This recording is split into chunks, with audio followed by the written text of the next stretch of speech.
গোয়া সিরিজের এটা কিন্তু আমাদের নর্থ গোয়ার একদম লাস্ট ডে বলতে পারো। আমরা ভোর ভোর ঘুম থেকে উঠে বাগা বিচে গিয়েছিলাম, যে কয়েকদিন মানে 3 দিন আমরা নর্থে ছিলাম। 3 দিনের মধ্যে আমরা কিন্তু বাগা বিচে সকালবেলা কোনো দিনই যাইনি, কারণ আমরা তো ঘুম থেকে উঠে রেডি হয়ে ব্রেকফাস্ট করেই বেরিয়ে পড়েছিলাম নর্থ গোয়ার সমস্ত স্পটগুলো কভার করতে। সো লাস্ট দিন একটু ভেবেছিলাম বাগা বিচের সকালটা কীরকম দেখতে যাওয়ার।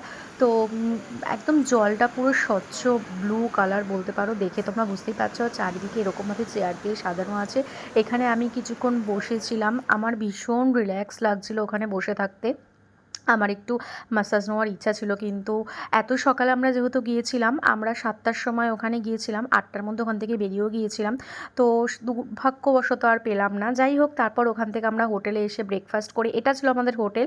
নর্থ গোয়ার হোটেল তোমাদের সাথে শেয়ার করতে পারিনি, সাউথ গোয়া অবশ্যই তোমাদের সাথে করব। তো আমাদের হোটেল থেকে গাড়ি দিয়ে দিয়েছিল সকাল সকাল 10টার মধ্যে। আমরা ওখান থেকে বেরিয়ে গেছিলাম। নর্থ গোয়া থেকে সাউথ গোয়ার ডিস্টেন্স 1 ঘন্টা 20 মিনিটের মতো, কিন্তু আমাদের 1 ঘন্টা 20 মিনিট লাগেও নি। সাউথ গোয়ার এই রাজ সমুদ্রা এইটা নিয়েছিলাম। আর এই যে আমাদের রুম ট্যুর তোমাদের ছোট্ট করে দিয়ে দিলাম। রুমটা ভীষণ কোজি, অ্যাম্বিয়েন্সটাও বেশ ভালো। আগের নর্থ গোয়ার যে আমরা নিয়েছিলাম ওই রুমটাও বেশ ভালো ছিল, সেটা তোমাদের সাথে শেয়ার করা হয়নি তাড়াহুড়ায়। তো এই সাউথ গোয়ায় প্রথম দিন গিয়ে একটু রিল্যাক্সে কাটিয়েছি, সেদিন আমরা কোথাও বেরোইনি। আমরা 2 কাপ কফি নিয়ে একটা মুভি এনজয় করছিলাম। নেক্সট ব্লগে দেখাবো কোথায় গিয়েছিলাম। আজকের জন্য এইটুকুই, বাই।